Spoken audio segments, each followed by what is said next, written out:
Europe 1, Europe 1, 12h, 14h, Europe Midi. Il est 13h43 sur Europe 1 et voici toutes les bonnes idées de la bande des découvertes d'Europe Midi autour de Jean-Michel Apathy et Maxime Switek. Rue d'actualité, Maxime, ce midi. Oui. Donc on est d'autant plus heureux de changer d'univers et On va de changer parler de d'air. loisirs, de culture, de cinéma et de télévision. Et avec nous aujourd'hui pour changer d'air, Eva Rock, Thierry Geffrotin, Bruno Kras, à Cannes et notre chasseur de tendance Vincent Grégoire. Bonjour à vous quatre. Bonjour. Maxime. Quels sont vos coups de cœur du jour, Eva Rock? Complément d'enquête sur France 2, ils sont allés enquêter sur les Français qui vont partir au JO dans 78 jours. Leurs conditions de vie. Oui. Ouais, les conditions de vie des sportifs. Thierry Geffrotin. Une vente aux enchères exceptionnelle consacrée à la bande dessinée, à l'illustration, samedi chez Christie's à Paris. Exposition gratuite des planches et des dessins jusqu'au jour de la vente. Donc c'est un musée éphémère qu'il faut voir absolument. Bruno Kras, à Cannes. Juste la fin du monde, c'est pas ma réflexion de répressif, c'est juste de dépressif, c'est juste le film de Xavier Dolan, qui est très bon d'ailleurs. Xavier Dolan, très bon film, le coup de cœur de Bruno Kras et Vincent Grégoire. La tendance du moment, c'est On va aller faire les aristochats, on va aller se promener sur les toits. on se promène sur les toits. Voilà le programme. Europe Midi, Jean-Michel Apathy, Maxime Switek. Et nous allons donc commencer avec ce musée éphémère. On va se dépêcher de commencer par ça, Thierry Geffrotin. Musée éphémère consacré donc à la bande dessinée. Oui, vous avez quand même jusqu'à samedi midi. La vente est samedi après-midi. Troisième vente chez Christie's organisée sur le thème de la bande dessinée et de l'illustration. La dernière, c'était il y a un peu plus d'un an. Il faut dire que toutes les grandes maisons d'enchères se sont mises à la BD, Sotheby's, Arcurial, Christie's. Donc, c'est la preuve d'une réelle reconnaissance d'un art à part entière, d'ailleurs on dit le 9e art. Donc une vente que Christie's organise avec Daniel Maguen, il faut le citer parce que c'est le galériste, il a une galerie à Paris, il a une galerie de bande dessinée, d'affiches, surtout d'originaux. Et il a noué avec les auteurs et ses clients des relations de confiance. Je dis ses clients parce que ce sont souvent des clients qui revendent. Alors vous allez me demander pourquoi tout de suite. Je vous le dis parce que c'est pas parce qu'ils ont parce que parfois la passion ne se transmet pas. Et vous voyez, on a une belle collection et puis on se dit les enfants n'aiment pas, donc on vend 200 lots environ avec une estimation, ce n'est qu'une estimation de 2,5 millions d'euros, du très beau. Donc ça va être du très sans doute très cher et puis du très beau qui peut ne pas être très cher. Moi je vous dirai pas ce que j'ai repéré mais j'espère quand même. Alors vous avez tous les grands noms du 9e art, Franquin, Hergé, Jacobs, Maurice, Uderzo, vous voyez le genre. Oui, on voit. Par exemple, vous avez une affiche réalisée par Hergé pour l'exposition universelle de 1967 à Montréal. Autour de, je vais faire un petit peu mon Olivier Drinxan, autour de 300 000 euros. Ça, c'est peut-être pas pour nous. C'est l'estimation. Voilà, une estimation. Ça peut s'envoler. Une planche de Marsipulami à 80 000 euros. Alors tout ça, c'est quand même très cher. Vous avez du Enki Bilal. Vous avez aussi d'ailleurs du Tardi, pas si cher. Je vous le montre parce qu'on se dit, oh là là, Tardi, ça va être hors de prix. Regardez ce petit dessin, je vous le présente, de Jacques. Et vous pouvez le suivre sur europe1.fr en vidéo. Une estimation à 1500, 2000 euros. Vous avez aussi Mathieu Bonhomme qui vient faire j'en ai parlé, vous savez, qui a fait un hommage à Lucky Luke et à Maurice. Oui. C'est très beau, vraiment. Et le catalogue est somptueux. Donc allez-y. Et puis vous avez quelqu'un que j'aime beaucoup qui s'appelle Jean-Pierre Gibrat. Vous voyez, c'est lui, Jean-Pierre Gibrat. Ça vous parle un peu. Il est tellement honoré d'être dans cette vente parce que Jean-Pierre, il est comme souvent les auteurs de bande dessinée, c'est pas lui le héros, ce sont ses personnages. Donc il est resté extrêmement simple et il est chaleureux, il est gentil et lui aussi, il va aller à l'exposition, il vous dit pourquoi. C'est l'occasion aussi de voir ce que font les collègues de bureau, quoi. Non, mais c'est vrai, parce que souvent, pour les gens qui nous intéressent, on suit leurs travaux par l'intermédiaire des livres, etc. Mais les originaux, c'est assez rare de pouvoir voir comme ça autant de pièces. Et je dis pièces, ça fait plus chic que dessin. C'est une fierté aussi. Oui, c'est une fierté parce que l'endroit est un peu mythique quand même. Des expositions, beaucoup d'auteurs ont l'occasion d'en faire.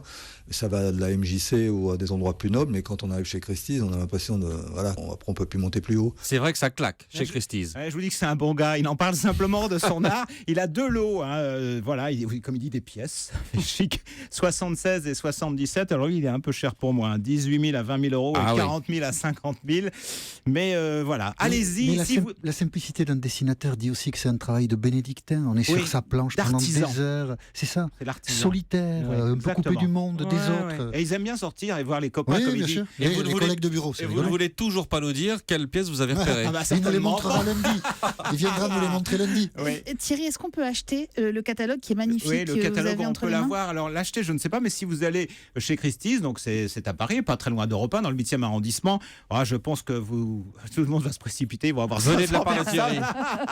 Non, mais c'est vrai que c'est un très bel objet et je pense que pour une collection à venir, eh ben, à défaut d'acheter, on a le catalogue de l'expo. Merci pour ce coup de cœur, Thierry Geffrotin. Eva Rock, votre choix télé pour ce soir, c'est donc complément d'enquête sur France 2 à 22h40, consacré à nos champions Et qui oui. partiront faire les JO. Exactement, à 78 jours des JO au Brésil, l'équipe de complément d'enquête est allée voir comment vivent les athlètes français. Alors, pas les stars comme Teddy Riner, plutôt des escrimeurs, des coureurs de 400 mètres qui sont autant de chances de médailles, mais qui alors au quotidien doivent se battre pour garder leur statut de sportif de haut niveau. C'est le cas par exemple d'Astrid Guyard. Elle est en équipe de France d'escrime, 20 heures d'entraînement par semaine. En plus de son boulot, elle est ingénieure à l'aérospatiale. Tant qu'à faire. C'est une double vie qui pousse parfois à l'épuisement. Il y a eu plusieurs fois où je pense que j'étais à la limite de la rupture. Alors, on lui donne le terme qu'on veut. Il y en a qui utilisent le terme de burn-out. Je me suis déjà blessée en marchant, en allant à l'entraînement. J'étais avec mon sac d'escrime. Je me fais une déchirure, 10 cm de déchirure à l'ischio-jambier en marchant. Je pense que là, si c'est pas une alerte du corps qui me dit il faut que tu arrêtes, il faut que tu te stoppes, je vois pas ce que ça peut être d'autre. Alors, la seule consolation pour Astrid, c'est qu'elle adore son métier.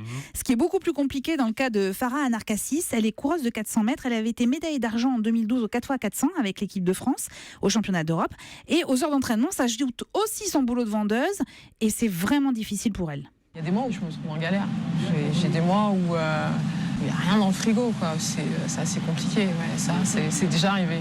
Je vous rappelle qu'elle est athlète de haut niveau et qu'elle va partir au JO du Brésil. Au Brésil, voilà. Alors, quid des sponsors, de l'utilisation des subventions, du départ de certains athlètes pour d'autres pays.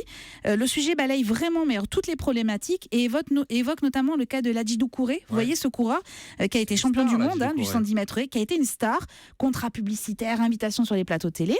Ses affaires étaient gérées par un gestionnaire et un expert comptable. Sauf qu'en 2012, les impôts lui réclament plus de 231 000 € d'arriérés. Et il raconte la suite. Je suis passé par un bébête, mais faire un virement, j'ai jamais fait un virement. Oui, parce que pour vous, il y avait des gens qui étaient payés pour le faire. Ils ont été mis en place pour que moi, je n'ai pas de problème. Et au final, c'était pire que si je m'en étais occupé.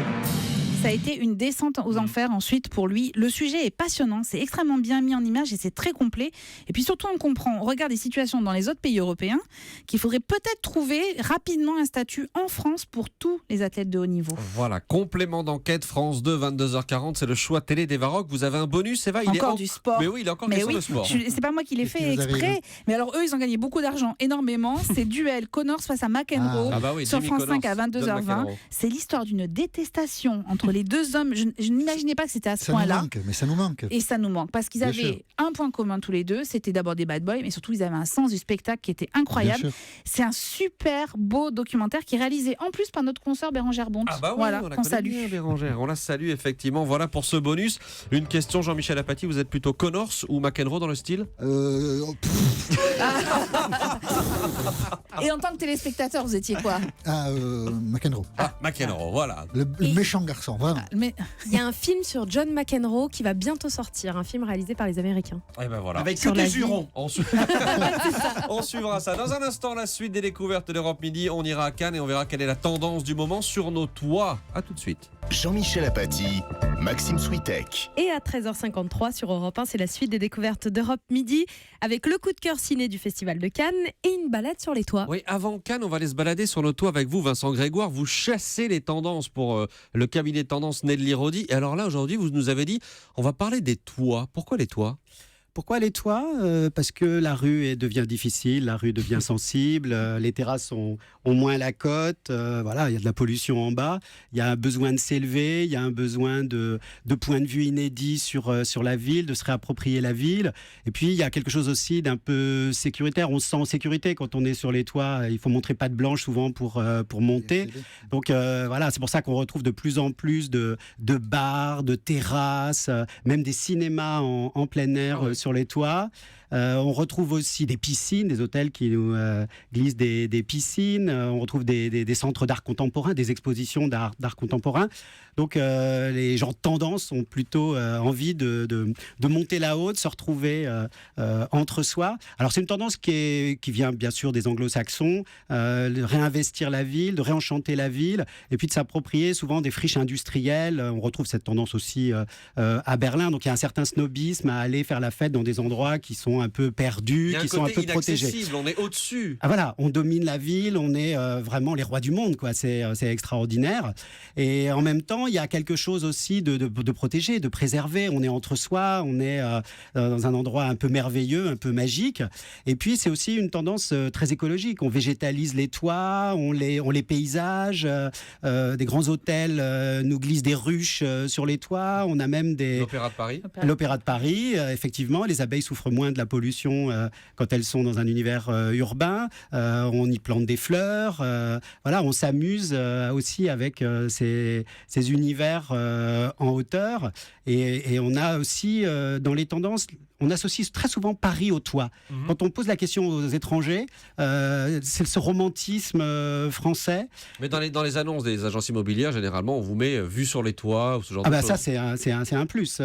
Voilà. Et la grande tendance en ce moment dans l'architecture, c'est d'acheter de l'air, de pousser en hauteur, de récupérer des toits et puis de construire un étage, 2 étages, d'avoir une jolie terrasse qu'on va végétaliser, qu'on va paysager. Il y en a même qui ont des poules voilà, sur les toits. Et puis voilà, des couchers de soleil, des vues absolument incroyables. Voilà, et alors vous qui connaissez Paris par cœur, par exemple, est-ce qu'il y a un toit, une adresse que vous nous conseillez tout particulièrement ? Alors, elles sont plutôt à l'est de Paris. Ouais. Y a un restaurant qui s'appelle Le Perchoir, voilà, où effectivement il y a une liste d'attente. Voilà, c'est un petit peu. C'est couvert. Ça se mérite. Non, c'est couvert. Bon, en ce moment, c'est vrai que. Oui, c'est voilà, ça. Il y a peu de jours dans l'année où vous l'utilisez votre toit. Hein, oui, mais vous savez, quand vous avez envie d'être entre vous, de vous amuser, une soirée sur les toits, vous mettez une petite laine. C'est pas grave. Voilà, le but du jeu, c'est de se retrouver, de faire la fête dans un endroit qui est assez surprenant, d'un endroit de convivialité, d'échange un peu inédit et toujours curieux. Et voilà, toujours curieux, ça c'est vrai. Vincent Grégoire, toujours curieux, ça c'est vrai. Et voilà donc pour la tendance, encore un tout petit mot à ajouter ou pas ? Oui, alors moi je préfère le mot toit parce qu'on dit souvent rooftop. Voilà, c'est ça. Ou alors canopé, mais en ce moment c'est un peu sujet à polémique. Merci Vincent Grégoire. Vous êtes sur le toit, Bruno Kras, sur le toit d'un hôtel à Cannes ou pas du tout ? Absolument. Ah oui. Je prends le soleil. Non, je rigole. J'aurais adoré. Vous allez voir, je suis blanc comme un... Non, ne le dites pas. Ça bosse. Votre coup de cœur du jour, là je peux le dire, Bruno, oui. C'est donc le film de Xavier Dolan qui vient d'être présenté, Juste la fin du monde. Oui, alors Dolan, évidemment, c'est pas un inconnu à Cannes. Vous vous souvenez de Mommy il y a 2 ans qui avait eu le prix du jury. Et puis il était venu aussi à la quinzaine des réalisateurs, notamment avec J'ai tué ma mère. Il avait eu des prix aussi. Bon, c'est le virtuose Dolan qu'on retrouve là, parce que c'est une histoire incroyable. C'est adapté d'une pièce de théâtre de Jean-Luc Lagarce, qui est mort du sida en 98.